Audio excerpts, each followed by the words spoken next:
मैं संस्कृत अध्यापक गुलाब चंद शुक्ल। मैं तुम सबको पाठ 9 विश्वरक्षकाः नामक पाठ का उच्चारण करके मैं अर्थ भी बता रहा हूँ।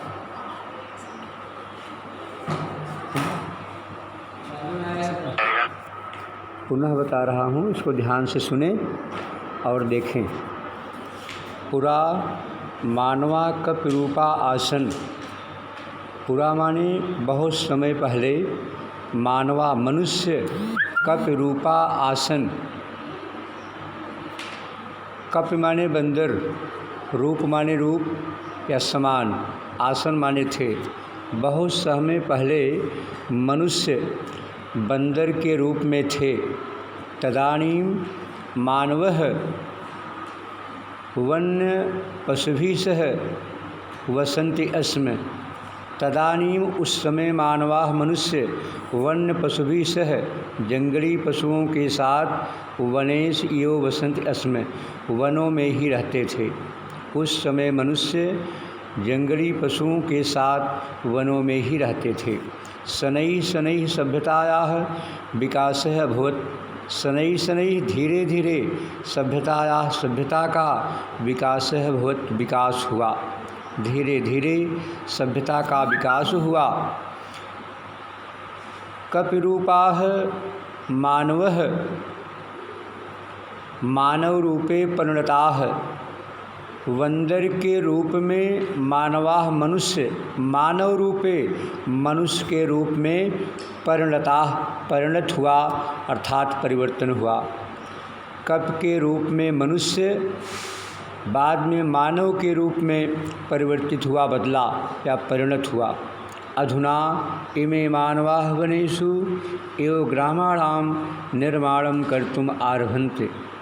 अधुना अब इमे मानवाः ये मनुष्य वनेषु एव वनों में ही ग्रामाणां निर्माणं कर्तुम गाँव का निर्माण कर्तुम करना आरभन्त माने शुरू कर दिए।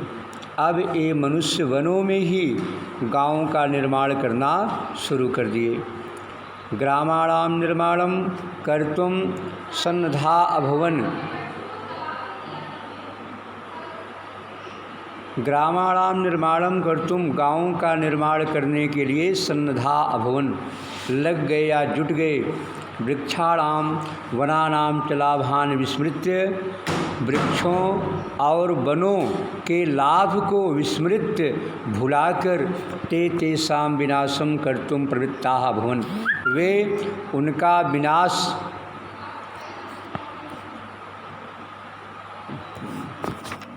घबराई हुआ भैया मर से है कहाँ से करें मर से तो नहीं देखें।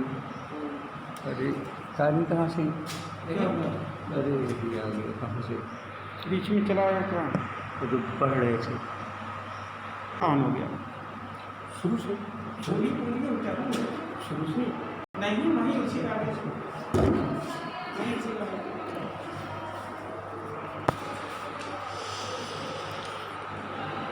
वृक्षाणां वनानां च लाभान् विस्मृत्य ते तेषां विनाशं कर्तुं प्रवृत्ताः। वृक्षों और वनों के लाभ को छोड़कर ते तेषां विनाशम वे मनुष्य उनका विनाश कर्तुम करने के लिए प्रवृत्ताः अभवन्, प्रवृत्त हो गए या जुट गए। वृक्षों और वनों के लाभों को छोड़कर वे मनुष्य उनका विनाश करने के लिए लग गए। ततः प्रभृति विनाश है एव वृक्षाणां वनानां वा नीति अभवत्। ततः प्रभृति तब से लेकर विनाश एव वृक्षाणां वनानां वृक्षों अथवा जंगलों का विनाश निश्चित हो गया। शनैः शनैः धीरे धीरे वृक्षाणां विनाशः भूत वृक्षों का विनाश होने लगा। सस्य श्यामला धरा वनस्पति विहीना अभूत। हरी भरी पृथ्वी वनस्पत रहित हो गई। भारतवर्षे तो इयं स्थिति अति भयावह अस्ति। ये कहाँ से?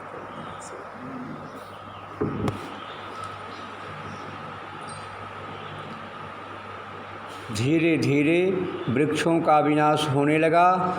हरी भरी भूमि वनस्पति रहित हो गई। भारतवर्षे तो यम स्थिति अति भयावह अस्ति। भारतवर्ष में तो यह स्थिति बहुत भयानक हो गई है। अत्र तु मानवैः क्षुद्र स्वार्थेभ्य अनेकानि वनानि नष्टानि। अत्र यहाँ तु माने तो यहाँ तो मानवैः मनुष्यों के द्वारा क्षुद्र स्वार्थेभ्य छोटे स्वार्थ के लिए अनेकानि वनानि नष्टानि अनेकों जंगलों को नष्ट कर दिए। अस्माकं देशे वृक्षाणां विनाशेन प्रदूषण समस्या अति भयावह अभवन्।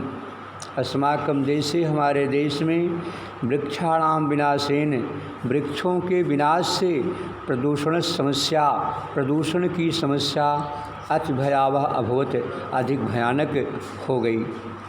हमारे देश में वृक्षों के विनाश से प्रदूषण की समस्या बहुत भयानक हो गई। वस्तुतः वृक्षा अस्माकं रक्षकाः सन्ति। वास्तव में वृक्ष हमारे रक्षक हैं। वृक्षा ऑक्सीजनम नाम प्राणवायुं मुञ्चन्ति कार्बन डाइऑक्साइड नाम दूषितं वायुं च गृह्णन्ति। वृक्ष ऑक्सीजनम नाम ऑक्सीजन नामक प्राणवायु मुंचन्ति प्राणवायु को छोड़ते हैं।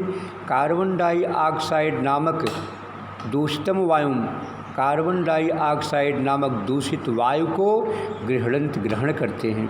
सत्यतः सत्य है इयं प्रकृति अद्भुता लीला अस्ति। इस प्रकृति की बहुत अद्भुत लीला है। सर्वे प्राणिनः कार्बन डाइऑक्साइड श्वासैः परित्यजन्ति। सभी प्राणी कार्बन डाइऑक्साइड को श्वासैः परित्यजन्ति श्वास के द्वारा छोड़ते हैं।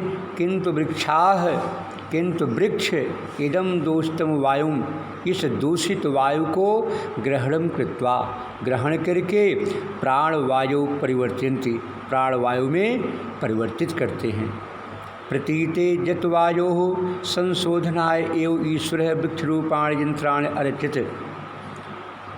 प्रतीते मालूम होता है यत्कि वायोः संशोधनाय वायु के शुद्धिकरण के लिए एव माने ही ईश्वरः वृक्षरूपाणि ईश्वर वृक्ष के रूप में या वृक्ष रूपी यंत्राण अर्चित यंत्र की रचना किया है।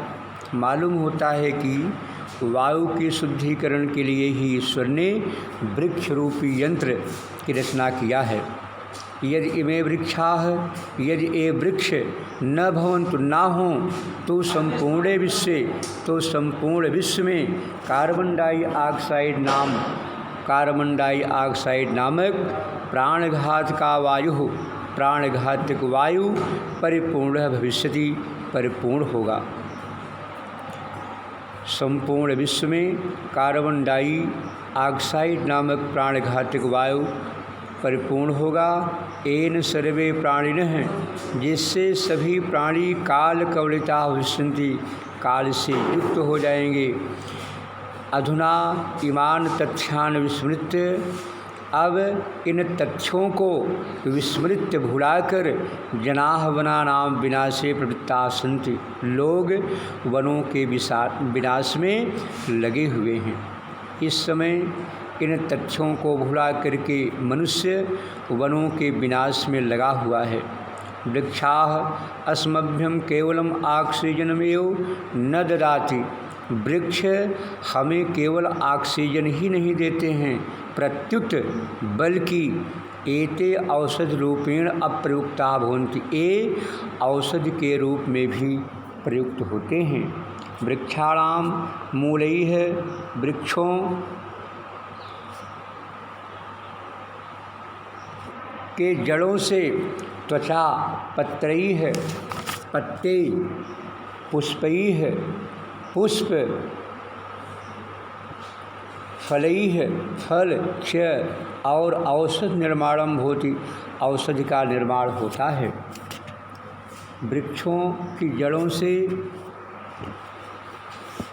वृक्ष की छाल, पत्ते, पुष्प और फलों से औषधि का निर्माण होता है। तुलसी, आम्लकी, बिल्वः, अश्वत्थः, निम्बः, घृतकुमारी, अश्वगंधा इत्यादि औषधि रूपाः पादपाः वृक्षाः वासन्ति। तुलसी, आंवला, बेल, पीपल, नीम, घृतकुमारी, अश्वगंधा आदि औषध रूपी पादपाः वृक्षावसंत पौधे और वृक्ष हैं। चिकित्सा शास्त्रेषु कथितम, चिकित्सा शास्त्र में कहा गया है यत्कि आहारेषु फलाहारः श्रेष्ठ है, आहारों में फलाहार सबसे श्रेष्ठ है। इमानि फलानि केभ्यः मिलन्ति, ये फल किससे प्राप्त होते हैं? वृक्षेभ्यः यो, वृक्षों से ही।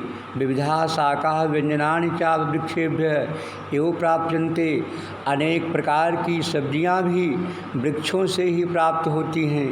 वृक्षेभ्यः एव काष्ठानि मिलन्ति, वृक्षों से लकड़ियां प्राप्त होती हैं। यही है काष्ठमंजूषा, कपाटाः, आसंद्यः, पर्यंकास इत्यादि निर्म्यन्ते, जिनसे लकड़ी के बक्से, कपाटाः दरवाजे, आसंद्यः खिड़कियाँ, पर्यंकाः और पलंग इत्यादि निर्म्यन्ते आदि चीज़ें बनाई जाती हैं, जिनसे लकड़ी के बॉक्स, दरवाजे, खिड़कियाँ, कुर्सियाँ और पलंग आदि बनाई जाती हैं। वृक्षेभ्यः यो कार्पास तंतुः प्राप्यन्ते, वृक्षों से ही कार्पास नामक तंतु भी प्राप्त होता है। यही उत्तमानि वस्त्राणि निर्म्यन्ते, जिनके द्वारा अच्छे अच्छे वस्त्र बनाए जाते हैं। रेशम कीटाः अपि वृक्षाणां सहायतया एव पाल्यन्ते, रेशम के कीड़े भी वृक्षों की सहायता से ही पाले जाते हैं। ये भी कीट ही है, इन कीड़ों से उन्नतमानि रेशम वस्त्राणि प्राप्तानि भवन्ति, अच्छे अच्छे रेशमी वस्त्र प्राप्त होते हैं। विविध सस्यानि पिपादिभ्यः यो प्राप्यन्ते, अनेक प्रकार के पौधे भी प्राप्त होते हैं। यही अस्माकं भोजनस्य व्यवस्था होती, जिससे हमारे भोजन की व्यवस्था होती है। अनेक प्रकार की फसलों से भी, पौधों से ही प्राप्त होते हैं, जिनसे हमारे भोजन की व्यवस्था होती है। धान्याः, गोधूमाः, चणकाः चेत्यादीनि सर्वाणि अन्नानि पादेभ्यः एव प्राप्यन्ते। धान, गेहूँ, चणकाः चना, चेत आदीनि सर्वाणि, आज सभी अन्न पादपेभ्यः एव प्राप्यन्ते, पौधों से ही प्राप्त होते हैं। धान, गेहूँ, चना इत्यादि सभी अन्न पौधों से ही प्राप्त होते हैं। एते वृक्षाः मेघानपि वृष्टे आकर्षयन्ति, ये वृक्ष बादलों से भी वर्षा करते हैं। मरु प्रसारम, भूक्षरणम, जलप्लावनम, भूकंप सदृशान प्राकृतिक आपदान एते वृक्षायोर्भन्ति। रेगिस्तान, भूमि का कटाव, जल से भरा हुआ मैदान, भूकंप जैसी प्राकृतिक आपदाएं ये वृक्ष ही रोकते हैं। अनेन प्रकारेण, इस प्रकार से एते वृक्षाः अस्मभ्यम अति लाभदायकाः सन्ति, ये वृक्ष अस्मभ्यम हमारे लिए बहुत लाभकारी हैं। पुनरपि फिर भी मानवाः एतेषां विनाशाय सन्नद्धाः सन्ति, फिर भी मनुष्य इनके विनाश में लगे हुए हैं। किमाश्चर्यम मतः परम, इसमें आश्चर्य की क्या बात है। संप्रति प्रदूषण से या समस्या दृश्यते, इस समय प्रदूषण की जो समस्या दिखाई दे रही है, ताह वृक्ष विनाश ही एवं समुत्पन्ना सन्ति, वे सब वृक्षों के विनाश से ही उत्पन्न हैं। यदि मानवाः वृक्ष रक्षणस्य दिशि प्रयासं च करिष्यन्ति, यदि मनुष्य वृक्षों की रक्षा करने की दिशा में प्रयास करेगा, तर्हि अस्य महद्दुष्परिणामं भविष्यति, तो इसका बहुत बड़ा दुष्परिणाम होगा। विविधा प्राकृतिक आपदा भविष्यन्ति, अनेक प्रकार की प्राकृतिक आपदाएं आएंगी। या भी यत्र तत्र सर्वत्र प्रकृति विनाश लीला भसती, यहाँ वहाँ अर्थात सब जगह प्रकृति की विनाश लीला ही होगी। अतएव अस्माभिः वृक्ष लक्षणम अवश्यमेव करणीयम, इसलिए हमें वृक्ष की रक्षा हर प्रकार से करनी चाहिए। वृक्षारोपणम तो अवश्यमेव करणीयम, वृक्षारोपण तो अवश्य करना चाहिए। सर्वैः जनैः माने सभी लोगों के द्वारा, सभी मनुष्यों के द्वारा वृक्षारोपण अवश्य करना चाहिए। प्राचीन काले निपाह मार्गम उभयतः सार्वजनिक स्थलेश वृक्षारोपणम कुर्वन्ति अस्म। प्राचीन काले बहुत समय पहले निपाह राजा मार्गम उभयतः रास्ते के दोनों ओर सार्वजनिक स्थलेश और सार्वजनिक स्थलों पर वृक्षारोपणम कुर्वन्ति अस्म, वृक्षारोपण करते थे या वृक्ष लगाते थे। बहुत समय पहले राजा मार्ग के दोनों ओर तथा सार्वजनिक स्थलों पर वृक्षारोपण करते थे। संभवतः ते भूपाः एतेषां वृक्षाणां महत्वं जानन्ति अस्मि। संभवतः ते भूपाः, वे राजा एतेषां वृक्षाणां महत्वं, इन वृक्षों का महत्व जानन्ति अस्मि, जानते थे। संभवतः वे राजा इन वृक्षों का महत्व जानते थे। वेदेषु पुराणेषु उपनिषत्सु अन्य भारतीय ग्रंथेषु अपि वृक्षारोपणस्य महत्ता निर्दर्शिता। वेदों में, पुराणों में, उपनिषदों में, अन्य भारतीय ग्रंथों में भी वृक्षारोपण की महत्ता बतलाई गई है। अधुना भारत सरकार है, इस समय भारत सरकार अप भी वनानां वृद्धे, वनों की वृद्धि के लिए, संरक्षणाय, सुरक्षा के लिए तो प्रयासरत है।